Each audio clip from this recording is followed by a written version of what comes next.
What's going on, guys? It's your boy Anthony alongside the best Big 3 account in the universe, Big 3 News, aka Will, back with another edition of the Fourth Man. And we are just 4 days away from the season one opener. We're recording Tuesday night. I think 4 days is right. We're within a week away from the season one opener of season four of the Big Three. It's been a long time coming. We've been gearing up for it. We're super stoked. A lot of news to get into. We're going to do our matchup previews today, award predictions. Going to be a great show. We're just really amped up and excited to get the season going. Will, my guy, first and foremost, how are you doing? I'm doing great, man. It's been, a lot of cool stuff, on the horizon, a lot of cool things to come. I can't believe that after so long, we're finally on the cusp of the season starting. I mean, we've talked about it, and picked it apart so much, but I'm so excited, man. It's finally here. We're finally going to have games. I know all the players are excited. We're already seeing, some, storylines and some rivalries, some tension start to form. Each team, I feel like, has a little bit of like a storyline starting into the season. So it's gonna be really excited to see which one of those like bloom into like a full-on thing, and which ones kind of like die off. So I'm just super excited. Yeah, they definitely made sure that they were going to kick off the season with a bang. Being in Vegas, made sure that the matchups were going to be somewhat relative, and old players on new teams playing their old teams. Just some good mixed matchups within week one. It should be tons of fireworks after a July 4th weekend last weekend. Before we get into the show here, Good one. yeah, that was cheesy, I know. Before we get into the show here, if you want to find our socials, keep up with Big 3 games and the news that's going on, not only for the season opener, but throughout the season. It's at Fourth Man Pod, at Big3 News, at @A_Siggy. If you want to watch the show on YouTube, youtube.com/Fourth Man Pod. And for everyone tuning in on Dash Radio, getting your weekly Big 3 fix in, we appreciate you guys as always on the Nothing But Net channel. Let's just dive into it. We got a couple quick hitters before we get into the matchup previews. Wanted to touch on a couple things. First and foremost, not going to be seeing Rap on the sidelines. We're not going to get the unprecedented access from Rappaport. It's going to be from John Sally. It looks like he's going to be the main sideline reporter. Thought that was pretty cool. Chauncey Billups, shout out to the former Killer Threes captain. He is going to be the head coach of the Portland Trailblazers. First Big 3 alum to become a head coach. And then news broke today that Meta Sandiford, our test, will not be playing for Trilogy. He's decided to not play the season, and Quintel Woods is going to be filling his spot. He was acquired today for Trilogy. And I should say that Lisa Leslie is also going to be a part of that broadcast team as well. So that should make for an interesting storyline when she's not covering, or when she's not coaching for her team, she's going to be covering other teams. So should be a nice conflict of interest there, maybe. But not the only conflict of interest. Yeah. No doubt. Okay, those were kind of the recent news that's happened since we put out our last episode with Jody Meeks. I just want to get right into the matchup previews and just start with the first two games of the season that are going to be on CBS. Triplets Bivouac, Enemies Power. Let's start with the defending champion Triplets against the not so much sleeper anymore Bivouac team. Got the reigning MVP, the reigning coach of the year, and going against a Bivouac squad that, for us, really, we've said that they're now contenders. They're legit contenders. If not for Triplets, we might have them at the number one spot with Josh Smith and Will Bynum returning, the addition of Mo Speights, and then the draft picks that bring a lot of versatility. On top of all that is Reggie Theus, who we think is a great coach.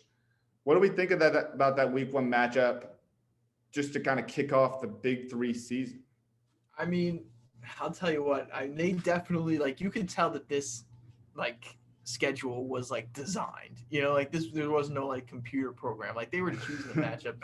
Bivouac and Triplets is the matchup that we want to see. Mm-hmm. It's what everyone is thinking. Like, I feel like we went into like it last year, actually, no, I'm sorry. Let me start that whole sentence all over. I feel like last year, remember when we went to the NFL last year and everyone was like, I think the Arizona Cardinals are going to be really good. This is the same thing with Bivouac. Like, everyone's like, I think Bivouac's going to be really good. Oh, hey, I think Bivouac's going to be really good. And it's got to the point where we'll be like, well, yeah, so now the expectation is that they should be good because everyone thinks that they're going to be really good. So I feel like, in my opinion, they're the second best. They're probably the second biggest threat to triplets right now, besides Power. But we really don't even really know what Power's finalized roster is going to be like. It just looks like Bivouac, like out of all the teams, every team seems to have like a little chink in the armor, like a little something where you're like, oh, well, maybe like a thread you can pull on. Something like if something is going to go wrong, it might come from this. Bivouac, I just don't see that yet. I just don't know if there is going to be an issue with Bivouac. I don't know where that's coming from. I mean, Will Bynum, Mo Speights, and Josh Smith is one of the best three captains that you can have, especially on a 5-team roster. So they're going to be getting the majority of the minutes. And then you have and they had the draft, dude. They had my God, there's Alonzo like G, Julian Wright. They had Alonzo G and they have Julian Wright, who I thought were two great picks going into the draft. I'm like, just please get guys with experience, guys who could just play good rules, and that's exactly what they did. So it's gonna be excited, man. It's gonna be very excited. So, what are we picking teams? I would love to hear your prediction for the game.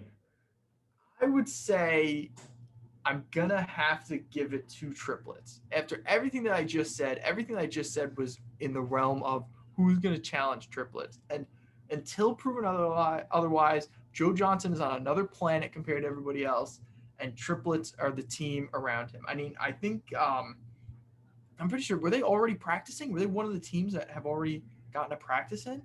I've seen a couple of those guys practice. I think Power was another team that I've seen get a few guys together. So and Enemies was today. Yeah, Enemies has been getting together. I think, I'm going to give it to triplets until proven otherwise, but I wouldn't be surprised if we have a history of reigning champs in the Big Three losing week 1. Triplets haven't lost in about 2 years, so I don't think that's going to change Saturday. Oh, wow. They haven't lost in 2 years. Yeah. I can't argue with that point there. I actually have triplets as well, but I'm looking at this game. Okay, first off, I was at this game the first time they played in Atlanta back in 2019. I remember how much it looked like Bivouac was going to be that first team to really upset triplets and maybe almost find like a weakness in their game. They were going to have their first loss of the season, and triplets just makes this amazing comeback, and Bivouac kind of fell off, kind of like in that Ballhawks game. But also I look at this game and I think, is this kind of like a championship preview on week 1? Is that too early to say? Like, is that too early to say with it being week 1? But really, you look at what Bivouac has done. It's almost like they got Mo Speights, and ever since then, it's just been like they've been like studying, working the draft pool as the Big Three has assembled it. They've been kind of like analyzing and studying, like, okay, what are we going to do to make sure we get the right guys around the 3 captains we now have? I mean, essentially, they've been sitting outside of like maybe triplets and 3-headed monsters. They've been sitting on their 3 captains and knowing what they need, what their strengths are, and who they need to build around them, and ultimately for them to be successful and make it to the Bahamas. As much as I like Bivouac and I say all that, like, you just can't. It's just so hard to go against the defending champions. You said that we have a history of the defending champions being knocked off week 1. Because we have such a short history, it's just it's kind of 1-1. Trilogy, the second season, lost to Tri-State, but then last year Power against Three's Company looked dominant coming out before all their injuries without Corey Maggette. I mean, Katina Mobley had one of the best games of the season. So I'm going to go triplets as well. I really want to pick Bivouac as an upset. I want to pick Bivouac. I want to. That's your squad. Those are your guys. Those are my guys. I guess not, because they're not the sleeper. I gotta do triplets, man. I gotta do triplets. All right, let's move on. Let me throw in a hot take. Let me throw in a hot prediction for that game. Yes. Okay. So you say, is this a finals preview? I think this is the semifinals preview. Oh, what are you thinking? Like 1-4, 2-3? I think we're looking at 1. I think we're looking at. Because you just said they were probably the second best team. I mean, one of these teams are going to get off to a little bit slower start than they have. I think we're looking at 2-3. 2-3. Oh boy. Okay. I can't wait to hear who your 1 is, because we did our power rankings. I don't know. Already. I don't know the answer. You don't know who? Okay. You just don't. I just think it's going to be 2. I just think we're looking at 2-3. Is it more so you're looking at it like triplets is going to have a harder path than they did last year? Yes. Okay. Without a doubt, yes. I mean, that's obvious, yes, but like kind of looking at their early on schedule, are you looking at it like, oh, are they going to fall off early in the season? And it's almost like I they're just going think to have to that they're play. being put to the test right off the gate. And I think it's very understandable if, a league that hasn't played in 2 years, a team that hasn't played together in 2 years, you miss a game. Yeah. You don't come out hot. You are trying to reorient yourself. You haven't played competitive in a while. And you lose a game that maybe you wouldn't have later in the season or shouldn't have. Yeah. That's the only thing. So chemistry from previous teams is a little overrated. This kind of summary of that take, a little in a bit. sense. Yeah, Okay. a little bit. That's fair enough. I think so too. I think in a sense that we're kind of overlooking the chemistry aspect because it wasn't like they just played a year ago. They played 2 years ago. Right. As much as they know each other, they've been playing with other guys. A lot of these guys play overseas, different summer leagues, etc. So both of us, I think, have triplets with that little hesitation and wouldn't be surprised if Bivouac had the upset win here. Okay. So triplets for both of us. Good start in terms of agreement. Let's move on to enemies and power. I think that early agreement is going to end. That early sync is going to end here. Look, this is Nick Young's first game in the Big 3. They got the number 1 pick again with Isaiah Austin. Their number 1 pick last year. Royce White now plays for the other team as a co-captain. They added some nice pieces too. Dusan Balut as a number 3 pick. Joe Alexander early in the second round. This is a game that's pretty interesting too. Not just outside the fact that Swaggy Pete is not outside of being just a bucket. He's also very entertaining, and their coach is now Gilbert Arenas, who's making his coaching debut. But there's just a lot of good, I think, one-on-one matchups within this. Big baby, the bigger, bulkier guy against a taller, lankier Isaiah Austin, probably down in the post a little bit. They also got Jordan Hill, who's a lankier guy down there, who could be going up against maybe someone like Joe Alexander, Royce White, who's not your typical small forward point guard. Like, he made it pretty known on the Big 3 IG Live that he's the best player in this league, and he's out to prove something throughout the season. He is the gauntlet. So, all that being said, those are his words, not mine. Right. He is the gauntlet. All that being said, Enemy is one of the youngest teams in the league. I almost think Power might be one of the more experienced teams in the league, at least from the top down. What do we think about this second matchup? And could it potentially be better than the first one? Oh, I think it absolutely has the potential to be better than the first one. I mean, if we're overrating either, because Bivouac and triplets are 2 heavy hitters, and that one of these teams is going to be good, So if we're overrating one of them, it's going to be a blowout.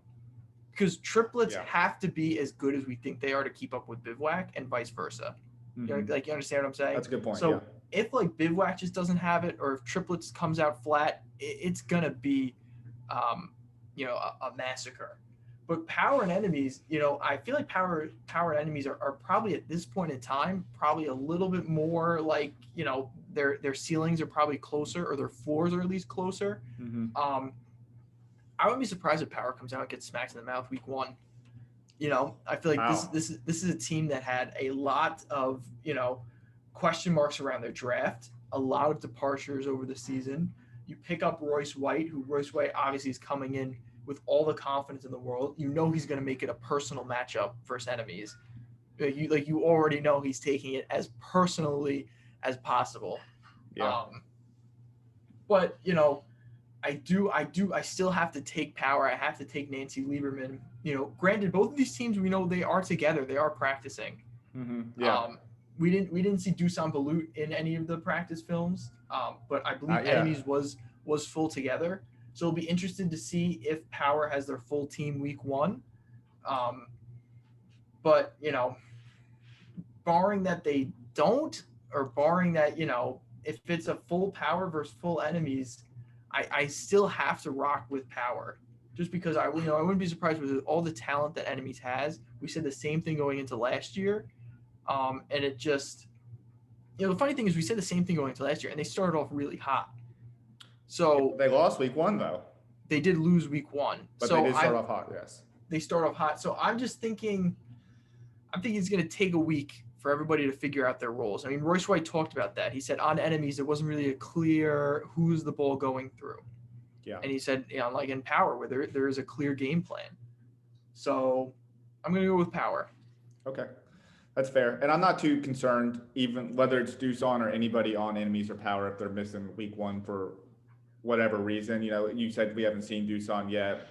Who knows? He might just be training on his own, or might be, who knows the case. But I'm not too concerned with anybody missing, especially week one, just because of the amount of talent within the draft pool that you can pull from, Yeah. whether it's a big three guy or a big three experienced guy or a new guy. So I'm not too concerned about that. And while Royce did say that enemies, they didn't really have a clear game plan, this is a whole new squad, new coach. Everybody on this team is new outside of Perry Jones. I think Gill is going to have Coach Gill, weird thing to say, but Coach Gill is going to have a little bit more of a strategy coming into this one with all the different pieces he has, all the weapons he has. I'm not really sure who the ball is going to run through. Maybe that changes on a week-to-week basis. Maybe that's solidified week one. I really like Isaiah Austin.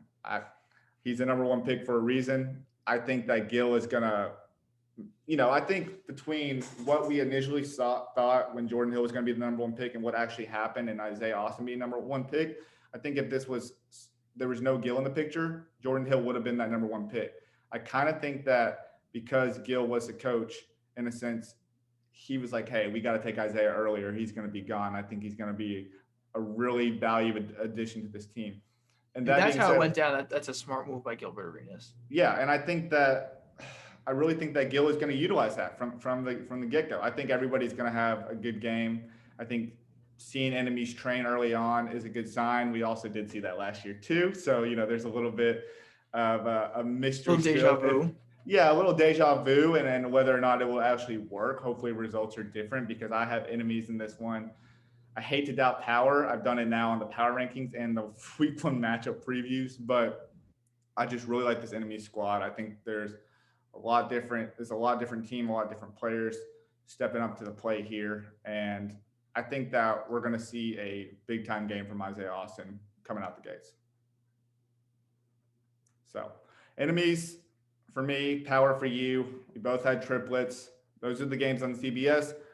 Then all the games are going to be turned over to Triller and Fight TV, which is really cool because I felt like last year when they were on, or 2019, excuse me, I'm going to be saying that a lot throughout the season, but in 2019, when they went over to CBS Sports, it was kind of hard to find those games, but on Triller and Fight TV, they're all free, all very easily accessible. And I'm just going to be able to turn on from the TV to whether it's a computer airplaying or whatever the case may be. It's just going to be an easy transition. So we're going to transition over to Triller and Fight TV for the next game. And another game with, some familiar faces here. Trilogy versus Killer 3. Stack is going to go up against his former team that he was a player for last year that went all the way to the championship game, being a runner-up to the triplets. Killer 3's running back essentially their entire team outside of Stack. A lot of new faces for Trilogy, Jared Jack, Amir Johnson, no more David Hawkins at the co-captain spot. James White does return. They now have Quintel Woods, which I mentioned at the top of the show, and a young Isaiah Briscoe. I don't really know what to think of this game. Killer 3s, obviously, we talked a little bit about the chemistry part maybe being a little overrated, but I do think that there's a lot of continuity in the sense of they're on the same page. They have an understanding of what they're trying to do, and they collectively won a lot of games last year. That being said, I don't really know what to expect from Trilogy. Who do you got? And what do you think of this matchup? I have Killer 3s just because I feel like there's a lot of good juju surrounding Killer 3s. They've kept everybody intact. They lose Stack to Trilogy. Trilogy goes through a lot of reshuffling. Some decisions that you and I maybe didn't necessarily agree with that happened during the offseason. So I'm rooting. You know what I mean? I want Killer 3s to win. I think Killer 3s are a team that's been together for a while. We talked about team chemistry. They were the runner-ups last year, and they basically are returning that full team minus Steven Jackson. So this will be a very early indication on, I feel like, how their entire season's going to go. Because if missing Steven Jackson is that apparent, because in my opinion, if Killer 3s are going to have success, Trilogy is a team that you need to beat. This is a perfect run. I don't want to say run of the mill, but a perfect what are they going to be team? They've been floating past 500 for the last season. Middle of the road until proven otherwise. So I think Killer Threes, this is a great opportunity for you to go out, make a statement, say we're the same team that we were, Steven Jackson or no Steven Jackson, and then you take it from there. So I think Killer Threes are going to do just that, because I don't know anything about this trilogy team. We have a history of guys that bring in a bunch of new people from the Big Three. No matter how big the names are, they struggle, especially in the beginning. So, I'm going to expect that from Trilogy. I'm going to expect there to be a little bit of a learning gap, and I think Killer 3 is going to take this one. Yeah, I agree with you actually with the Killer 3's pick, because I got them as well. And it kind of sounds like maybe I'm getting a little deja vu here, but the way you spoke about enemies back in 2019, you're kind of saying the same similar things with what this Trilogy squad is bringing to the table. There is a lot of Big 3 familiarity. I don't obviously want to put words in your mouth, but I do think that there is a little bit of concern just on your end, from what it sounds like, of the unknown. What is this team going to bring week one? And I have to agree if that's what you're saying, because I'm a little unsure what this team's going to bring as well. There's, like you said, a lot of big names have come to the Big 3, and a lot of them might not even play week one, or they might just be a big name and not really play much throughout the season. They might not be as effective as we have hoped for. I really like this Killer 3 squad, but I think more so because I really like what Dante Green said when he was on our live stream. And yeah, on our live stream, he actually said this, that he came into last year being a little banged up, and I thought he looked really good. So I think he's going to shoulder the load a little bit more. I think he's going to show off a lot more to the basketball world, what he can do, not just scoring from the outside, scoring from the inside, bang down low, be a great team guy. And I think I got Killer 3s over Trilogy as well. And like you said, if they want, I think they got a little bit of a chip on their shoulders, being in the recent power rankings from the Big 3, that they were low on the list. I think that's going to give them a little bit of something to prove. And I think they can do that week one against this Trilogy squad and against their old captain, Steven Jackson. I agree. I think, I don't Let me ask you this: was I accurate on the enemies part, or enemies trilogy comparison? I think this Trilogy team, from a roster perspective, is much better than that enemies team. Like, just off of Jarrett Jack and Amir Johnson, those were two guys who were in the G League like 6 months ago, or playing at a high level in the G League. But the G League is the G League. The Big 3 is the Big 3. Sure. So success there doesn't necessarily translate to success. We saw. Who was it? CJ Leslie, right? Was one like the first guy to come straight from the G League to the Big 3, and he was good. You know what I mean? He wasn't dominant. Yeah. And he was pretty good in the G League, and I believe he continued to be so. So, it'll be interesting to see. But I agree with what you said. It sounds like you and I are kind of on the same wavelength, where I think Trilogy's have to find themselves a little bit. New coach, new captains, really. New team as of yesterday, or as of this morning. So Killer 3s, I think, is going to take this one. Trilogy just seems like they're in this like nonstop shuffling state ever since the second season. And ever since K-Rob hit that game winner on them. Right, exactly. Ever since they got their first loss, they're like, oh wow, we can lose. We got to change everything up. We got to change this and bring this. So it's like when you're a kid in 2K and like you're just simulating like the season, and like you lose 5 games in a row, you like trade everyone. Yeah. Well, it's funny you say that, because this might be a little bit of an addiction problem, but all I've been doing leading up to the season is watching game cut downs on YouTube. And one thing I forgot about was Trilogy, after an 0-2 start, went on this nice run of winning 4 in a row. They did. And after that bye week hit, they just traded a couple people. They traded Patrick O'Brien. They traded Sam Young. They brought in Quintel Woods last year. And I felt like it didn't work out for the long haul. They didn't end up making the playoffs. Yeah. And so it does seem like they're continuously trying to figure out, okay, what's working, what's not. Obviously different coach, different players try to accomplish different things or try to bring in different things. But it does seem like there's just this nonstop change, throughout Trilogy's franchise, whoever's at the helm. So we'll see. long story short, I think we both have Big3s to just have a better feeling about them heading into week one. So that's going to be the first game. That's going to be on the new partner or sponsor for the Big3 and Triller and Fight TV. The second game of that, I guess, of that viewing on Triller and Fight TV is the best way to put it. It's Three-Headed Monsters versus Tri-State. This is a very interesting one because this is, familiar captains on one side and then essentially a whole new squad on the other side, but a lot of intriguing pieces. Having the number 2 pick for Tri-State, they picked up Earl Clark. They got Tony Roten in the second round. They brought in Larry Sanders as the co-captain, who's also playing his former team, the Three-Headed Monsters from last year. Three-Headed Monsters essentially brought back everybody. And they just added a guy who's 7'6" and Mamadou and Jaye. Have a lot of height coming into the season. I actually put a post about this yesterday, but their average height on the team is 6'7" right now. That's crazy. Three-Headed Monsters versus Tri-State. I've been down a little bit on Three-Headed Monsters, but at the same time, I don't know if Tri-State stacks up the best against this team. So can I ask you a question, actually? So I saw that graphic that you put out of the height, and I wanted to ask you this. I knew I was going to see you later. If you take out Mahmoud, what is that height? So Mahmoud's 6 foot. Everybody else is 6'6" or taller.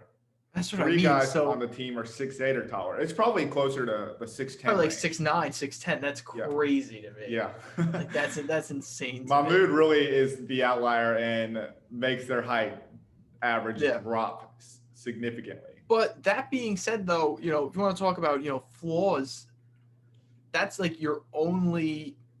I mean, Rashard Lewis can handle the ball, but that's going to be a lot of dribbling and a lot of distribution responsibilities on Mahmoud Abdul-Rauf, who we saw has been progressively, I guess less, playing less, each season. That's the best way to put it. So I don't know. So, as much as he's a legend and absolutely the spot is his for as long as he wants it, but he has not been a guy who's playing every minute, especially on a 5-man roster. So, I don't know. It's going to be very interesting. These are two teams that I have a ton of question marks on. I mean, they really do, like a ton. That's why I'm kind of looking forward to this matchup in a way, because it's going to teach us a lot about at least one of the teams. So this to me is probably the biggest crapshoot of any of the matchups. And, honestly. I'm honestly pretty excited about this. Maybe outside of the first 2 games, this might be my game to watch. I am excited about this. I think I'm going to go with Three-Headed Monsters just because I think they have the better captains. Fair. And that being said, Tri-State, Three-Headed Monsters bringing guys back. Tri-State is kind of a brand new team outside of Nate Robinson. Nate Robinson was coming off the bench last season. So I don't know. A lot of question marks. Yeah, it's a tough game to actually decipher between because of those question marks too. They don't have Mario Chalmers waiting in the wings this time around. Right. They got Kevin Murphy, who's new to the league. We've heard a lot of good things about him from different people. Probably the most we heard about him was from Jeff over at G League TV. Everyone was like, huh? And Jeff was like, Kevin Murphy. He's like, oh, Kevin. It's like, I always get that, because you do net depicted. So I think in more SpongeBob terms now, but I always think of the hi, Kevin. And that's like hi, Jeff. Kevin. Jeff that's great. I'm going to write that one down. Yeah. But on the flip side of that, I really am intrigued by this Tri-State team. Nate Robb is the reigning 4th man of the year, but I still think there's a lot to offer. I almost think he took a reduced role because, well, 1, there was an injury midway through the season, and 2, you have Amari Stoudemire on your team who is going to be your alpha guy on probably most Big 3 teams. Again, I'm going to harp back to what I was saying about the power rankings. This is one of probably my sleeper team now that we're going into the season, them or Ghost Ballers. But I really like the draft picks Tri-State made. I'm very intrigued by Earl Clark. We heard Dante Green say that he's heard a lot of rumors about him being in the best form he's ever seen. And he's been in the NBA and he's played at a high level college. I really like Tony Roten, both sides of the ball. I'm interested about, what Larry Sanders is going to do against Reggie Evans, a very strong dude. I'm gonna get Mahmoud and Mamadou mixed up all year, but Well, Mamadou, he's gonna be thrown right into it week 1. yeah, I mean, down low. he better get his rest because he's gonna be thrown into a lot. It's gonna be a rough game. So I'm still have a lot of question marks about three-headed monsters. I think this is gonna really be telling to at least for me personally about what kind of team this is gonna be. Is Mamadou gonna be exploited, in a 3-on-3 setting, or is he gonna be as dominant as ever? That's still one of the bigger question marks I have, because I almost feel like if he is exploited, he could be kind of the low hanging fruit, or the smallest guy on the food chain. I don't want to say the scapegoat necessarily, but I guess if they get off to a slow start, he could be that. Yeah. So that all being said, I think I like the idea of Tri-State maybe going with like a little bit of a small ball lineup and potentially winning that way. So I got Tri-State beating three-headed monsters in this first one, but I have three-headed monsters. Yeah. That's fair. I think it's fair. I think they're the more proven track record for sure. All right, so you had three-headed monsters. I had Tri-State. So we're in agreement on 2 teams and in disagreement on 2 other teams. Yes. The next game over here is Threes Company and Ball Hogs, and I got to be honest, I was pretty stunned about the Threes Company being last in the power rankings, and looked like Dermar was as well. Seemed a little disrespectful to a squad that's been around and had a lot of proven success. From the league's original 8. Yeah, the league's making like a hockey thing. That being said, maybe that gives them a little bit of that chip that they needed, a little bit of the spark that they wanted. I like their squad. It's just a little bit different, obviously, because of the loss of Andre Emmett. Rest in peace. And then Ball Hogs, a completely new squad. They're like, hey, we got to blow this thing up outside of the White Mamba because things aren't going well, and they haven't been going well since the first season. We got to figure out something. They brought in 2 new co-captains with a lot of NBA experience in Hawes and Barbosa. They drafted a guy with a lot of NBA experience in Jody Meeks, a lot of familiarity with Will McDonald. Threes Company, we know what Dermar can do from a draft standpoint, and he went out and got Pargo, added Mario Chalmers as a co-captain. I really like the guard play, and then added Ryan Hollins. What do you think about this matchup? I mean, is this one more telling than the last one, or do you have as many question marks about this game as you do the previous game we discussed? I don't. So I don't think that Threes Company is the worst team in the league by far, to be honest with you. Like, I think Threes Company will probably end up, if not probably like the 4th seed, probably, floating around there. I think Threes Company isn't going to be a team that's like out of it come week 4 or 5. I'd be shocked. I'd be shocked just because I think that team is too well coached. That's like Threes Company is a good team. You know what I mean? And if they are 16th, then I think they'll make the roster moves to not be. Like they prioritize winning too much. Yeah. That being said, though. Oh wow, you were really hyping them up.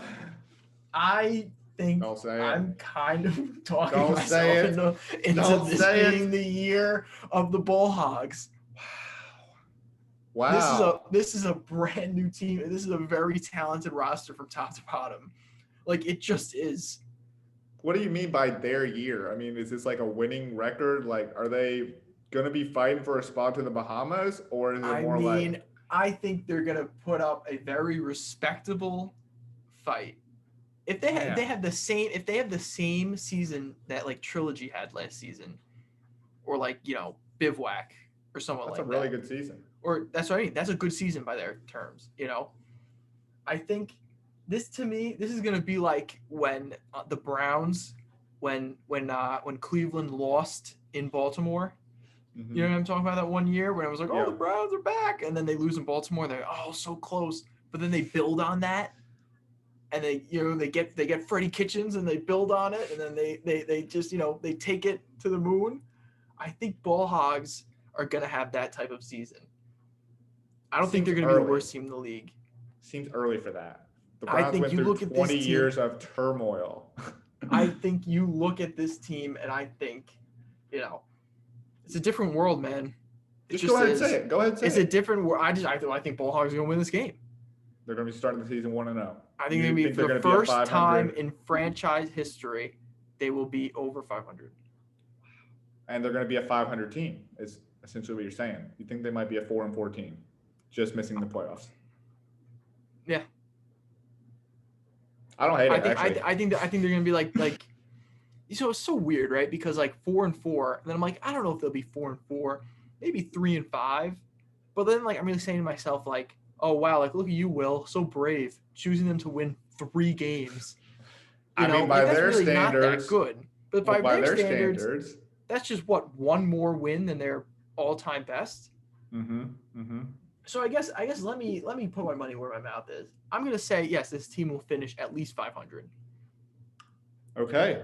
Hey, I don't actually hate that, but I can't pick them to win the first game. I can't. Listen, I like a lot of their pieces on their team. A lot of their pieces. We just had Jody Meeks on. Great dude. Right. I think he's going to bring a lot to the table. I just talked to Spencer Hawes. You just talked to Spencer Maybe Hawes. there's a little bit of bias going on. Maybe so. A little bit of recency bias. He Yeah. hyped you up for the ball hogs and he tricked you. No, I'm just kidding. But I think there's too many question marks still. I don't want to say this is the same ball hogs team that has like that losing stigma, because this is a really different team. But I don't really know how everything's going to play out. I haven't seen a lot of these guys play in a while.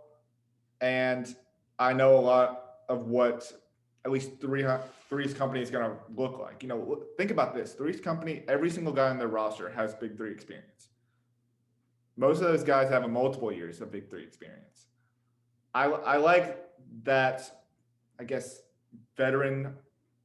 It's weird to say veteran and rookie, like in the Big 3. But I like that vet factor that they're bringing. They brought in experienced guys, and I really like their guards. I really like the combo of having, whether you're starting Chalmers, whether you're bringing Chalmers off the bench and starting Pardo, or playing both of them at the same time. I think there's a lot that they can both offer from a scoring perspective, a facilitating perspective. I don't know how their defense is going to be necessarily, but I got to go with Three's company at least for week 1. I'm not sure if I think they're going to be a Bahamas team. I definitely don't think they're the worst team in the league. No, they're not the worst team in the league. But I'm going with Three's company week 1. If Three's company is the worst team in the league, it means something either went terribly wrong, or like it's going to be like the biggest like talent we've ever seen in the Big 3. Because Three's company on paper is not a bad team. Yeah, they're not at all. From a historical standpoint, So if they're the worst team in the league, what does that tell you about every other team? Well, it tells me one thing that really sticks out specifically is that we should stop doing these matchup previews, right? Or these power rankings, because they're just not going well. Clearly, this is a league with a lot of mystery that we're just never going to be able to nail down. But I would be surprised. Worst teams in the league. Aliens versus Ghost Ballers.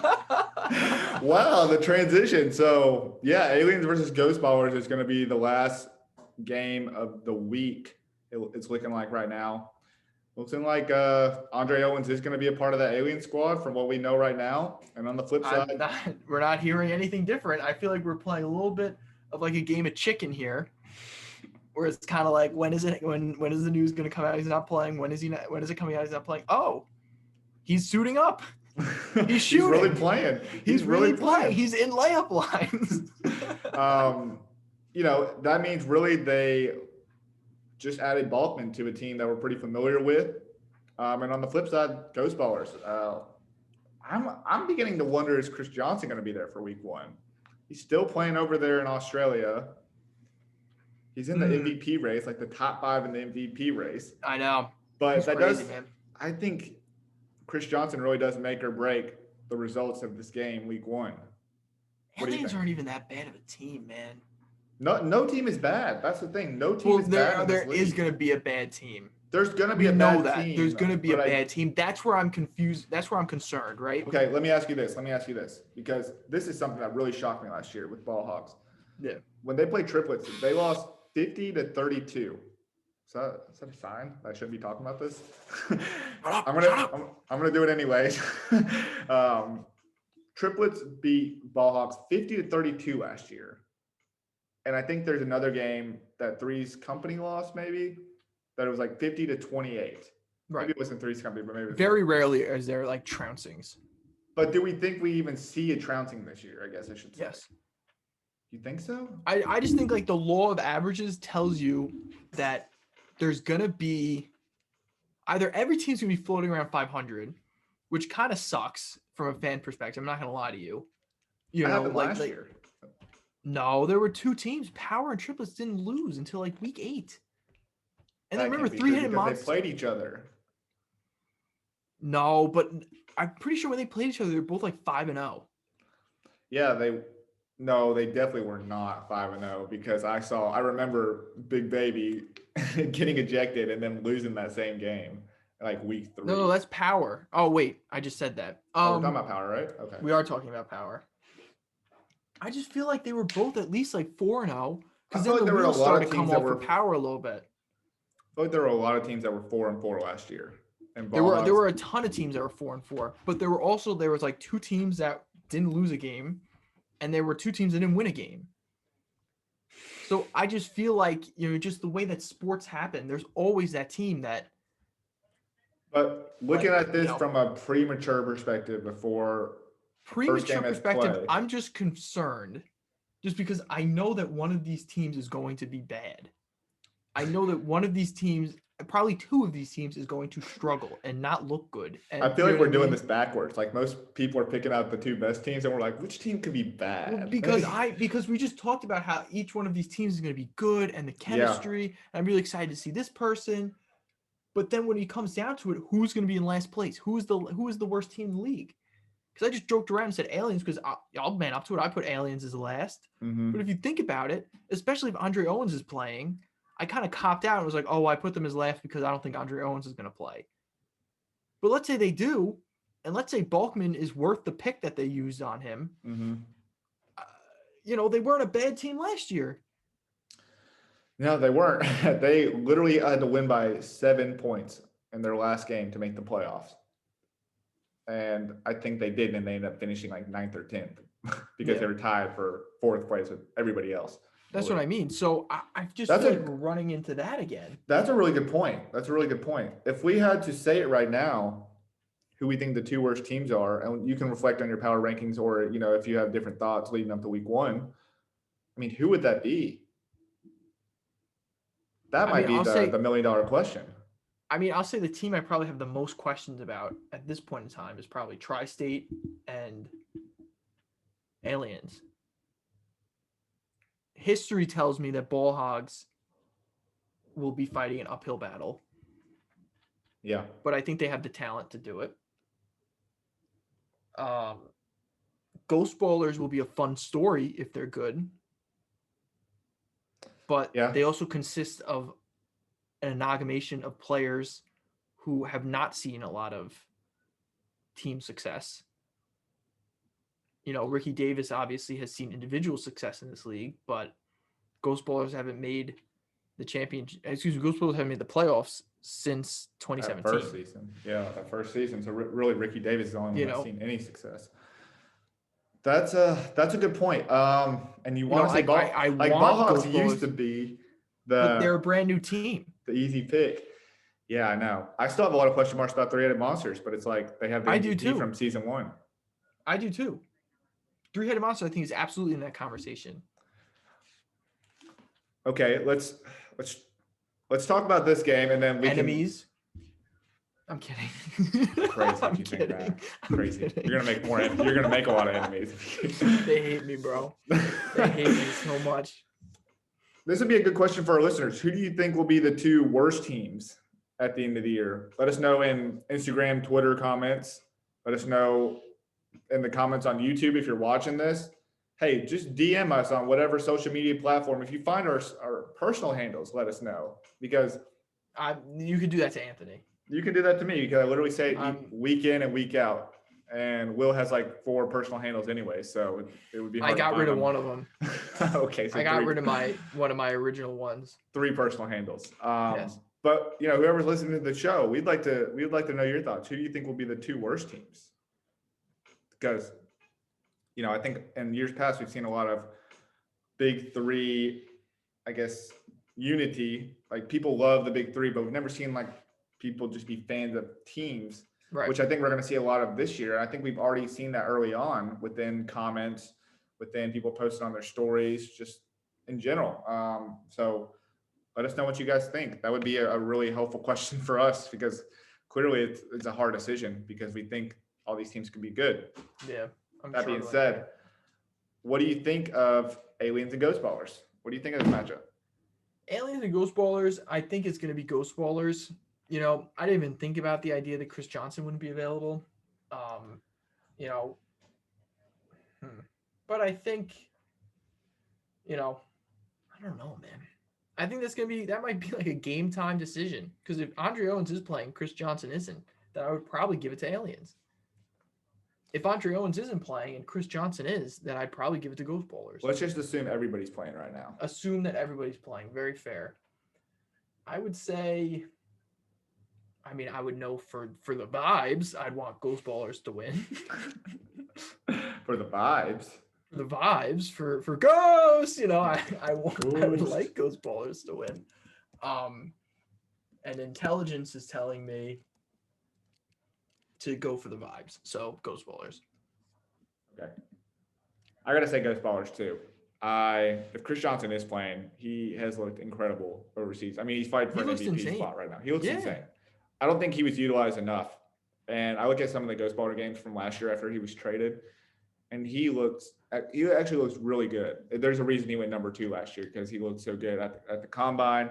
And then he just happened to be playing for a triplet squad that really, I hate to say it, but underutilized him because they didn't need to go through him, Right. you know? They didn't need, right. So, I agree. You know, and then they got a top 5 scorer in Craig Smith. They have one of the best scorers ever in Ricky Davis. Mm-hmm. I like Ghost Ballers here. You know, Aliens is kind of returning the same squad. We kind of know what they can bring to the table outside of Balkman. You know, maybe they come with a little bit of their own chip on their shoulders. But do I feel like, you know, we talked about this already. Do you feel like they improved immensely? That's something that we're still trying to wait. We'll have to wait and find out, really, because we don't know what kind of impact Balkan's going to make. Cheyenne Gadsden will probably come in and have like an MVP type season. Yeah, the Mr. Irrelevant of the Big 3 draft there. So the guy who nobody knows anything about.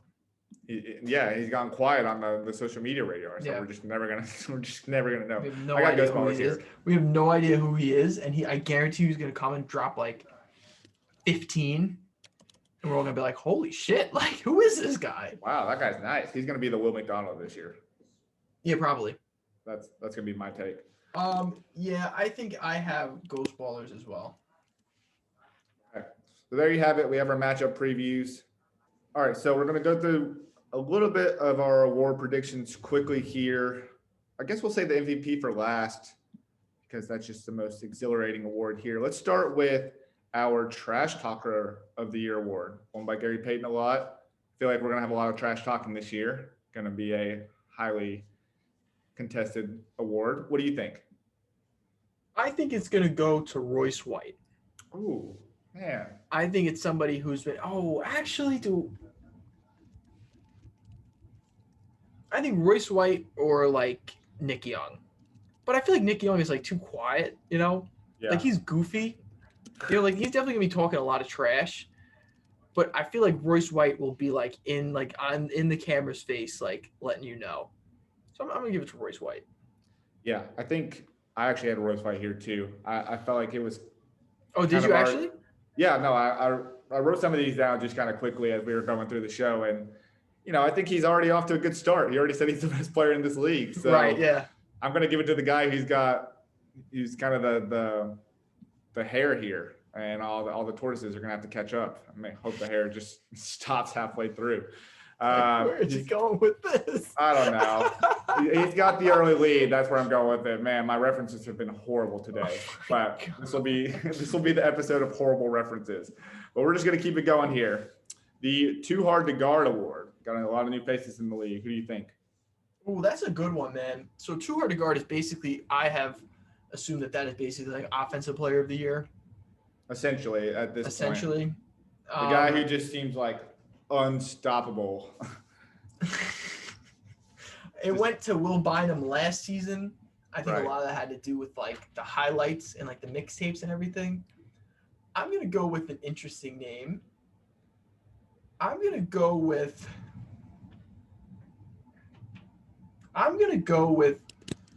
Dusan Balut. No way. Do Okay. you also have him? I was literally typing it in as he said it, but yeah, I got Dusan Bulit as well. Wow, shit. I like the That one, thought I'm process. anticipating being wrong on that one. I'm anticipating you're right because I've never been wrong in my life. So Really, that's interesting. no, don't listen to the previous episodes. But yeah, never been wrong in my life. Yeah, I'm gonna go with Dusan Bulut as well because he is the number one FIBA player in the world. If you go look at his 10-minute highlight reel on YouTube, where it's just it's guys having flashy. too hard of a time guarding him. and now my bad references are bleeding off into you, so I apologize to all the listeners. This is clearly stemming from the top here. No, it's just if he's really making people look foolish like that, I don't know if he's going to be able to make these guys look as foolish, but if he can make a few kind of highlight plays that are really prominent, kind of like Will Bynum's was with the fake Hezi Shamgod, I think there's a good chance he could win that award as well. I agree.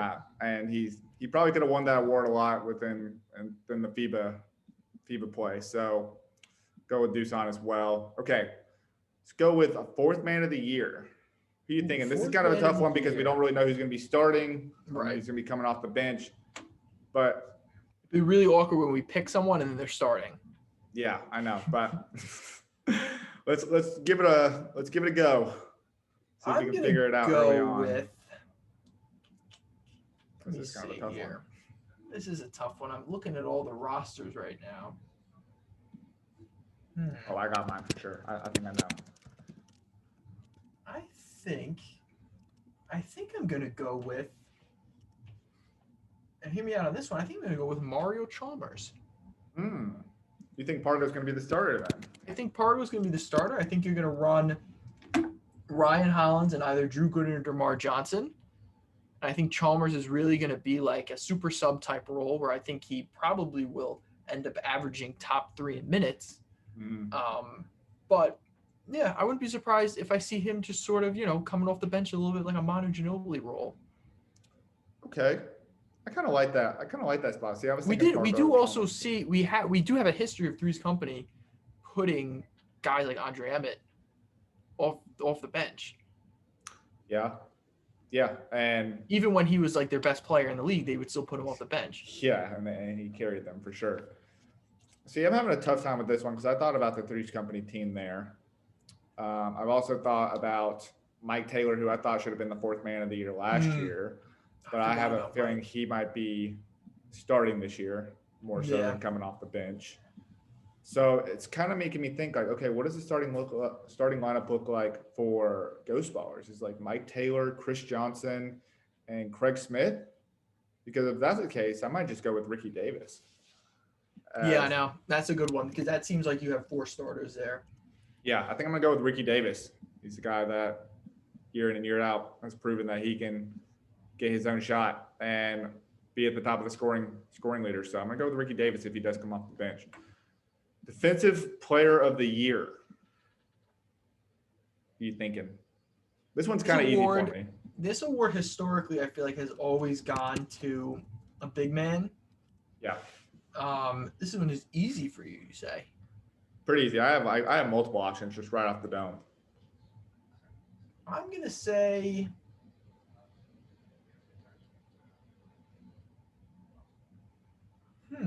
that's a tough one. So I'm between 2 guys right now, but I'm gonna play it a little crazy. I'm gonna go with Amir Johnson. I love playing it crazy, and that's actually a good pick. I think that he's got a history of being a good defender within the NBA or making good defensive plays. Why not? Why couldn't Amir do it? Who do you have? So for me, it was pretty easy, but I think mostly it's because I'm like, okay, last year's Defensive Player of the Year was Mark Stoudemire. Played for Tri-State. Then I think of the Tri-State's roster, and I'm like, oh, wow, I feel like they have multiple guys who could do it. I thought about Tony Roden at first. I've talked enough, I think, on this podcast about what I think he can do on the defensive side of the ball. But I'm going to go with Larry Sanders. Ooh, that's a good one. I think he's going to make a big impact on the defensive side of the ball. I think he was an all-NBA guy at one point. He's in the NBA, so I think we're going to see a lot of block shots. He's going to have more of a prominent role. Let's go with Larry Sanders. So definitely, it's going to be just a funnel right into him. So yeah, definitely, and he's going to have plenty of chances to prove that he's the defensive player of the year of that team. Coach of the year. I think we're going to have similar answers here when it comes to coach of the year. Well, coach of the year to me, that's just it's also asking me who I think the best team is going to be. Yeah, because historically that's been the case. But in year one, I think was Gary, if I'm not mistaken, Gary Payton. That's correct. It was Gary Payton, yeah. Coach of the year, and they lost. They weren't necessarily the best team either. It wasn't Rick. I'm gonna say. But you are right. The past 2 years have been like that. Nancy Lieberman, Lisa Leslie, both won chips. I'm gonna say Reggie Theus. Yep, spot on there. I also think it's gonna be Reggie Theus. I think it's got to be a team that's gonna at least make the championship game. Yeah. And just the way we're looking at it from right now, Bivouac and triplets is kind of my early prediction. And I could definitely see Reggie Theus winning that award. Okay. The all-coveted MVP. Does Joe Johnson repeat as MVP? Or do you think someone else takes that spot? Can he win back-to-back? Do we have any? We don't have any back-to-back MVPs yet in this league. We don't have anyone that I think ever won an award twice, except for Ricky Davis that won community. Got Gary Payton, who's won trash record of That's the true. year. But that's really about it. Nothing like from a performance. No, like on-court awards. Yeah. MVP. God, so you're asking me who's the best player in the league. Does that have to, no, I guess. I think it's until proven otherwise. I think it's Joe Johnson. Man, yeah, it's hard to pick against Joe. But just like you've been going crazy throughout the rest of your picks, I really want to go crazy here. And I've just been honing in on this guy nonstop and talking about him nonstop. No way. Do you have a guess? I think I know who it is. Why don't you just say it? Let's just say it on three. Okay. 1, 2, 3. Alonzo Isaiah Austin. Well, that was not what I was expecting to say. So I got Isaiah Austin. I think the number 1 pick is going to be MVP of the league, and I think he helps his team get to the Bahamas. I don't think he helps them win at all. I'm just not sure about that. You should have went full like nutsack in the wheelbarrow and said Dusan Balut. Man, if he was he would be the too hard to guard and the MVP. I mean, I guess that makes sense. Yeah. Well, you're saying he's in the conversation. I mean, I like Dusan. Do we think Will Byron was an MVP candidate last year? Yeah. Oh, yeah, for sure. Yeah. He was probably runner-up. Fair enough. Runner-up, you think? Yeah. No, actually. I think McGetty was pretty good last year, but. No, actually, my runner-up would probably have been Amari Stoudemire. Ooh, that's a good one. He was probably 3 to me. Okay. Yeah, I mean, I could have gone balls to the wall there and just. No, I like Isaiah Austin though, and you're also saying the first non-captain to win an MVP. Yeah, essentially. So also probably the first guy because right now I don't know if Enemies makes it to the championship game, so he'd be the first MVP not to make a championship game. Yeah, it's just my early prediction there. Okay, I think. Oh, we're missing an award. Player captain of the year? No. The community award? No, I don't. I mean that one. Of course. How could I forget our award? The Newcomer of the Year award. Newcomer of the Year award, sponsored by the Fourth Man podcast. The Fourth Man. Wish I was good our at editing official unofficial award. Our official unofficial award, won by last year's MVP, Joe Johnson. Joe Johnson, because he was also the best new player. Let me ask you this, because this has sat on my mind for a long time. This is essentially like the Rookie of the Year award. Exactly. Right? But so for me, if I pick Isaiah Austin as the MVP, he almost has to be the Newcomer of the Year. He has to. By the rules that we've presented, he has to. That's the standard. So I think mine's pretty easy. Newcomer of the Year. Is the standard. Isaiah Austin. Isaiah Austin is Newcomer of the Year. For me, Who is your newcomer of the year? Because you Who is picked my a newcomer repeat of the MVP. There's a lot of So newcomers. there's a ton. By the way, Joe, if you ever listen to the pod, you get this far into the pod, don't worry, we haven't forgotten about your trophy. Yeah, we got to get him a trophy. It's coming. Honestly, so let me walk you through. So if he was a newcomer, I would probably be picking Chris Johnson right now. Ooh. But he's not. Wow. Thanks. Thanks for walking me through that. I'm gonna say probably I don't want to pick someone and then be like forgetting somebody. Oh, Nick Young. Oh, okay. So it's got to be someone from Enemies. Yeah. Enemies has a lot of potential to make sure a Newcomer of the Year award wins. They have a ton of potential. Yeah, it's going to be hard to. It's going to be hard if somebody on Enemies doesn't win Newcomer of the Year. Okay, Isaiah Austin, Swaggy P, Newcomer of the Year. Interesting. Okay, those are our award predictions. Those are our matchup previews. Week one is just around the corner. So with that being said, we appreciate everyone who's tuned in, and stick around. We got Mo Speights, co-captain of Bivouac, who we were able to interview late last week on the second half of the show to talk about his first Big 3 season and what he's hoping for, what he's expecting. So we appreciate everyone who's tuned in, whether you're listening on your preferred podcast platform or watching on YouTube or listening on Dash Radio. We appreciate you guys as always. And here is Mo Speights. All right, joining us on today's show is another NBA champion, also the newest co-captain of Bivouac and fan favorite, Mo Speights, Mo Buckets. Appreciate you joining and taking the time like we had just mentioned. How's everything going for you? I appreciate you for having me on the show, man. I'm doing good, man. Everything is good, man. Getting ready for next weekend. Yes, sir. The weekend is coming up. It must seem like a long time coming for you. You're essentially the newest co-captain, but you're also one of the longest tenured if we really talk about when you joined. I mean, essentially you've been a 2-year co-captain, but because of COVID and everything and then taking off 2020, you've had to wait to make your debut a little bit. But how has the training been going? And is this just, anticipating everything? How has that been, just kind of getting ready for the season as it comes along next Saturday? Oh, no, it's been good. I was playing in China. I came back around February. So it took us some time off, be around my family because I was gone for like 6-7 months. And now I've just been around my AAU kids and getting ready for my academy and then also working out also. So it's going to be a fun, man. I can't wait. The Big 3 guys have did an amazing job with marketing and making sure people know it's back. Talked to a lot of people around everywhere and they all excited to see it and see the players was going to be in it. So that's the most exciting for me to see how those guys really marketing the Big 3 and really make people tune into it. Yes, sir. I feel like they've really made some strides. Even when you announced that you were joining Bivouac, I know Will's been a fan favorite of Bivouac. But before we talk a little bit about the Big 3, I feel like you really made a name for yourself during your time in Golden State. Obviously, I feel like a lot of people gravitate toward your game and the energy and excitement you bring.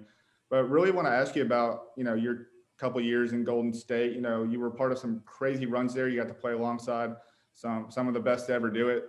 What was it like kind of being a part of that Golden State team and making those championship runs, being a part of a record-setting regular season when you guys went 73-9? Just overall, what was kind of your experience? Just being out there in the Bay Area, man, those fans out there is amazing.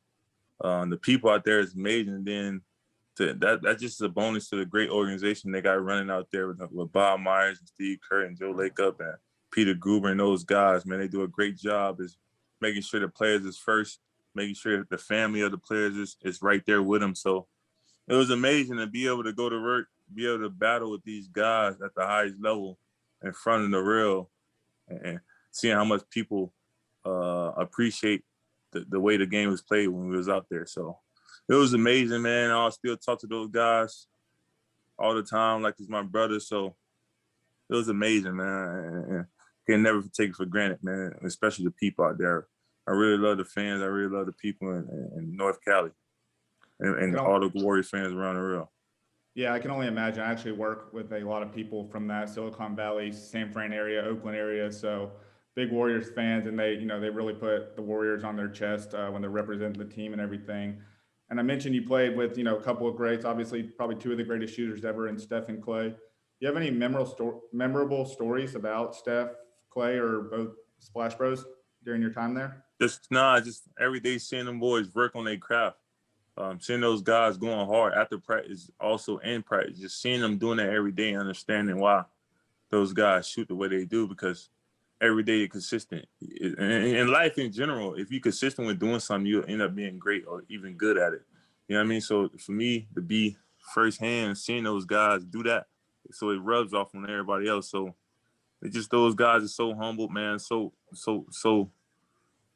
cool to be around, man. Love working, and like I said, when you got the guys like them, could be acting any kind of way. Those guys, the most humblest people have been around, and they love to work, and that's what it's about, and that's what made our team go.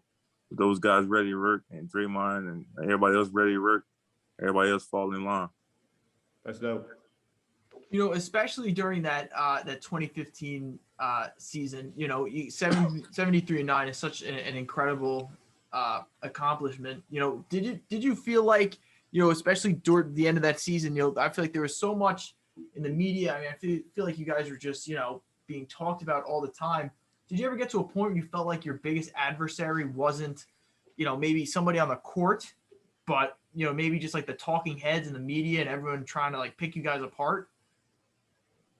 No, with that group, man, we was together for 3+ years. Those guys together more than that. But when you got a team who's been together that long, you don't really listen to the media. You don't really, buy into that. But you gotta understand that year we started off winning the first 22 or 24, I think, games, something like that. So that season when we did that, it's kind of like we was winning games because we know how to win. We wasn't really playing really good basketball at the beginning of the year. We just know how to win. So just in basketball in general, when you're doing that, and it kind of catches us with you. And then for us, we definitely beat the record. But at the end of the day, we was playing every night. The guys was playing every night. And that take a toll on you. For sure. And I feel like I remember too that season, correct me if I'm wrong, if I'm thinking of the wrong season, but that was a season when Kerr had to step away, right? And Luke Walton took over. Yeah, beginning of the year. Did that almost in a way, and not obviously not knocking Steve Kerr, incredible coach, but did Luke Walton almost bringing in like a fresh perspective and everything? Did that help you guys? I'm not gonna say that's Coach Kerr's team. For sure. With the team we had, if any of those coaches would have stepped up and coached the team, we would have been probably in the same situation. Because that's Coach Kerr's team. He still had his hands on. He still was doing stuff. He just wasn't around. And the guys, like I said, the guys we had on the team, it's kind of like you can have any one of those coaches kind of coach us because we know what to do. For sure. All right, let's talk about the Big 3 because it is next Saturday, and I know it's been a long anticipated wait. Obviously, you signed on very early in 2020, and so you've been waiting for this debut, and we've been waiting for Bivouac. I know Will, like I said earlier, that Will's been very high on Bivouac to the point that Bivouac's not even a sleeper anymore. Seems like you are one of more of the favorites to make the Bahamas there. But how did this Big 3 opportunity come about? I know you said you were playing in China for a little bit. Were you a fan of the league prior to you signing on with the Big 3? Yeah, because this past year was my second year playing in China in 3 years. Last year I took a year off. So when I was taking a year off before that, I just always looked at it. Like my buddy always said, "Come on, bro, let's watch the Big 3. Let's watch the Big 3." So I used to always like watch the games when I could, but I knew the players who was in it. One of my close friends, Reggie Evans, he been in it, so he was just telling me about it. So I was like, man, for me, I don't want to go back overseas no more. Let's play in the Big 3. You know what I mean? So because the Big 3s make so sense, I could do things what I do with my academy, with my kids, with my players I have, and continue, and then go on weekends and play. So I was like, oh, it makes sense to just do this and be around the family and friends and just go to work every weekend. Well, you're certainly on a legit squad there. You'll be, battling with Reggie Evans weekend, one of these weeks. I'm not sure when you guys will be playing Three-Headed Monsters, but what do you think about your squad following the draft? We saw that you were working out with one of the new draftees of Bivouac and your old Cavs teammate, Alonzo G. And then, I'm sure you've seen the highlight of Will, bringing out the fake sham hezzy every time you see some kind of Big 3 advertisement. So what do you think about your new squad following the draft with the additions of Alonzo and Julian Wright? We got a lot of guys who got a lot of experience at the highest level. I think Will got like 8 years. I think maybe 7, whatever. Lonzo got 8. Myself got 10. Josh got like 13, and Julian got years. So we all play at the highest level. We all know what it takes to really get over the top. So I'm very excited to be able to play with those guys. Man, I know Josh and Will play together already before, so they got a little bond. But to be able to have players like we added with myself, Lonzo, and Julian, man, I think we'll compete at the highest level. We just go in and out, just every weekend, just give it our all and just play basketball. You know what I mean? So I think it should be fun. We just got to get it together. We just got to put it together. You know what I mean? So I'm looking forward to it. It's going to be a challenge, but things not fun if it's not a challenge.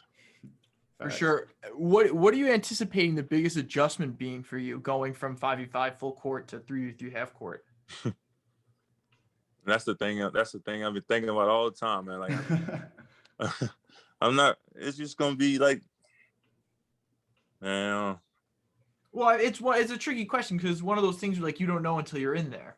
I know, that's what I'm saying. I never played it before, so it's like It's also like what you grow up doing though. Like everybody grows up playing 3-on-3.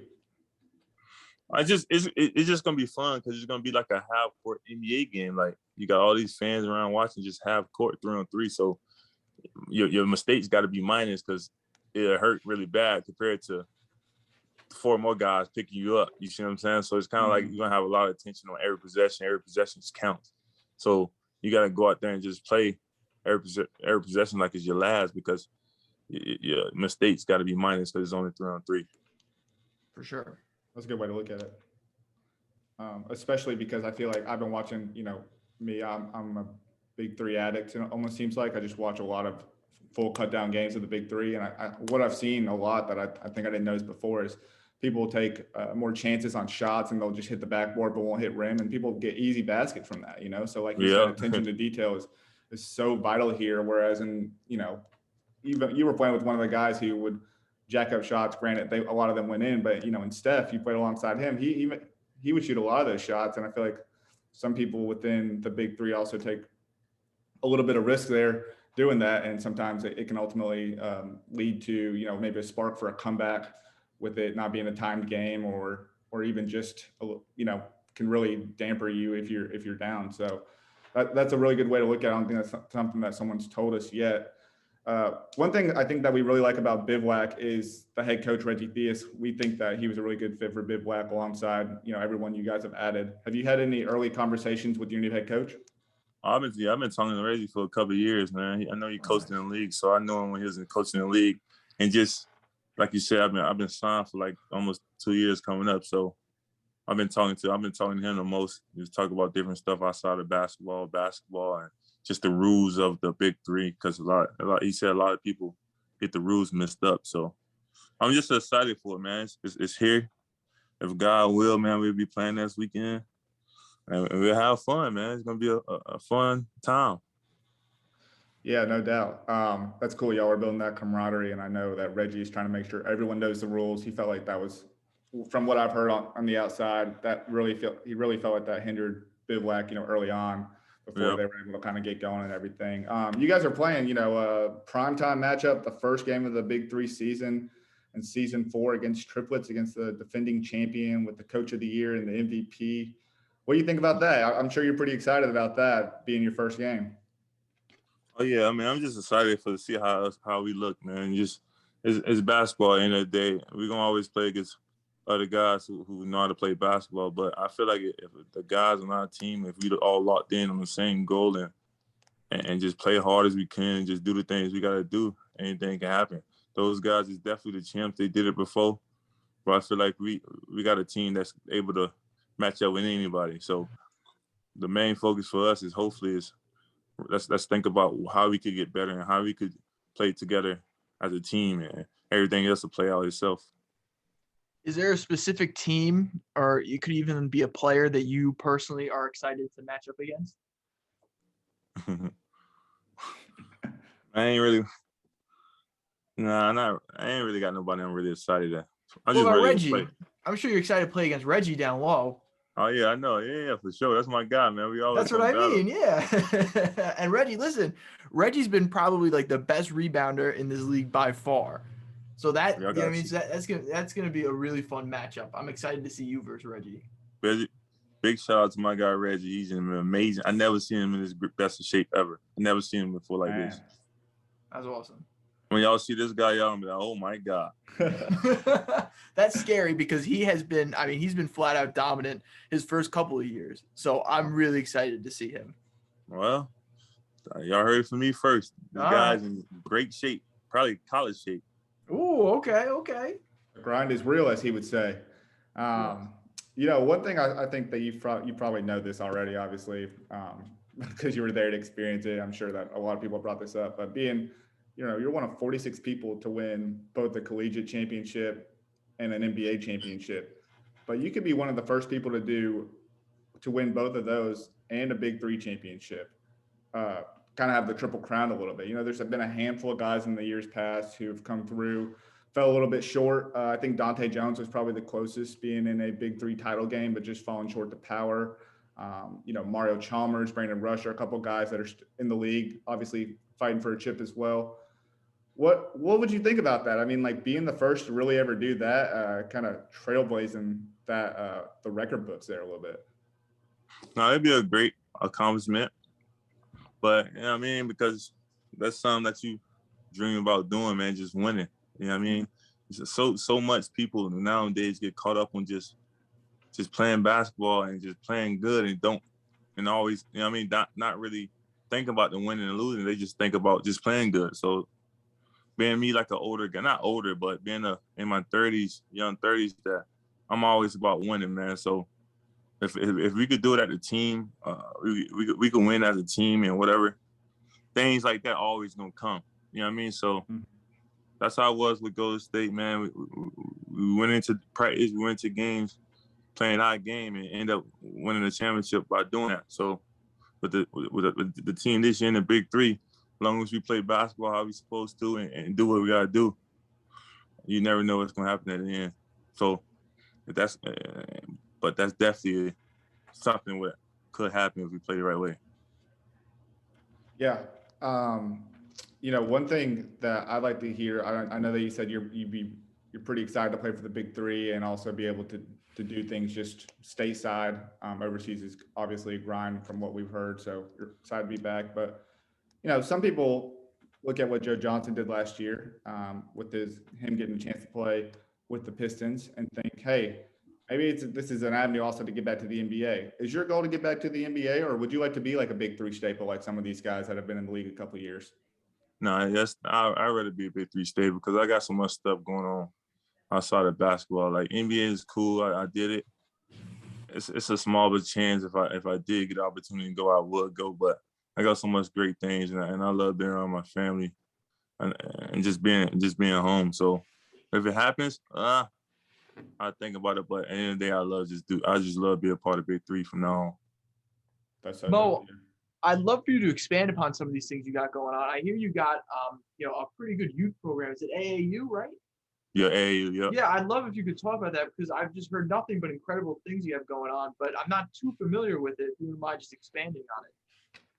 Well, yeah, I've been running my AAU program the last 4 years, but my buddy, he had it for 10 plus years. But the last 4 years, I've been hands-on. I've been coaching my 17U group. So we had a lot of successful years. We got the last 4 years, we probably got over 50 kids in college. Wow. This year I got a really good team. My last year team, all 12 guys signed, 5 D1 guys, res D2s and NAIs, but all free scholarships. And this year, I have a lot of guys signed also. That's why with the Big 3 next week, we got a tournament in Atlanta. And I'm leaving from there because I'm gonna be able to coach Thursday and get on a plane and go to Vegas. That's awesome. Hey, okay. And then I just launched my my post grad academy that's gonna be open this year coming up. Got a lot of really good young players from all around the U.S. that's gonna be a part of it down here. So it's my first year, so got a lot of people behind it. a lot of people watching and a lot of people involved. So it's gonna be great. Congrats on all that. That sounds like it sounds like just an exciting time in general in the month of July, especially after, a long year, a long 18 months, whatever the case may be. So congrats on all that. Last thing I want to Appreciate end on here is, you're an experienced vet at this point. You work with a lot of young guys, you coach a lot of young guys. And this day and age might be a little bit different than the one that you grew up in. What's the most important quality you try to instill in some of your young players today that you wish somebody could have told you at your age when you were coming up before you went to Florida? So for me, I always tell my kids, don't mess up an opportunity. Like if somebody contacts you, man, no matter what kind of level of school, always give them respect and talk to them. Because I know growing up, I know my mom couldn't afford to pay for me to go to school or anything like that. So, but this time now here is these kids is all about D1 or bust. Like, nah, you gotta understand, man. It's different paths of people's success. Everybody don't go the same way to get to be a professional, whatever it is in life, whatever sport it is. So I always just tell my kids, man, never big time no school, never big time nobody. Wherever school it is, man, give them respect. Because at the end of the day, they trying to feed their family just like you try to feed your family. So any little back, these coaches reaching out to you to basically give you money, give you a scholarship. Scholarship is not free, but kids don't really understand that every time a coach give you an opportunity to go to their school, that's an investment. That's money that I think probably 65% of families can't pay. You know what I mean? Right. So that's the biggest thing I tell my kids, like, yo, never try to big time. Never try to big time any school, no matter what level it is. So that's one of the biggest things I tell them, and I always tell them about respect. Because me, I was a late bloomer. I didn't have nobody all in my ear telling me this, telling me that. I just was going off how I felt. And for me to end up at Florida because I felt like that was the place for me. All right. Humility and respect. I like the Friday night motivation. Appreciate that. And appreciate the time. I know that you got a lot of things going on, so just appreciate you really taking the time, and best of luck and Thursday in Atlanta in your tournament. And then ultimately best of luck Saturday in Vegas in the first game of season 4, and best of luck. All right. Thank y'all, man, for having me on here. Absolutely, Mo. Hey, listen, hopefully we get to do this again during the season so we can talk a little bit more X's and O's, all right? Yep, that's bet. Let me know. For sure. Absolutely. Thank Take you, it my easy. man. I appreciate it. Okay, everybody, that was our interview with Mo Speights. He really, helped us really tee off the start of the season. I feel like, it's been a long journey, man, and we really do appreciate everybody who's stuck with us from the beginning of COVID when we were like, well, are they going to play in a bubble and where in the bubble to now this? So it's been insane. And I feel like, we've given everything that we can give. We've talked it up. We've teed it up as much. Speculation season is over. Now it's time to put pen to paper, put balls in hoops, and it's time to start analyzing the season. I think I'd be lying if I said I was 100% certain 100% of the time that we would get to this point. It's been a crazy ride, Anthony. I appreciate. Are we going to see some tears? No, but I appreciate you definitely sticking by us. You put a lot of hard work into this podcast, and not a lot of hard work that isn't always visible to the listeners. But we all know, and we all know all the great efforts that you put into to put out a quality product. So we really do appreciate that. And I think, I think this is us. Obviously this isn't a goodbye by any means. This is just getting started, but I think it's nice to reflect and say where we were and where we are now. And so it's good times ahead, man. I can't wait. Yes, sir. Can't do it without you. You've stuck by my side throughout this process. We have gone through hell and back when it comes to speculating. Oh my gosh. While our speculations weren't always exactly on point, we were pretty damn close a lot of the time. And we even hit a couple times. So a lot to be proud of. We're excited for the start of the season, and it's gonna be the best season yet. I think a lot of it's gonna be worth the wait. Absolutely. So that being said, guys, we appreciate everybody who's listening. Make sure, if you aren't subscribed yet, if you're just getting into the Big 3, if this is your first episode, you picked a great time to start listening. If this is your, what are we at, like 75? This is your 75th episode. we appreciate it that much more. So thank you guys. It's going to be a fun season. Make sure you're subscribing. Make sure you're commenting. Make sure, you're helping us help you.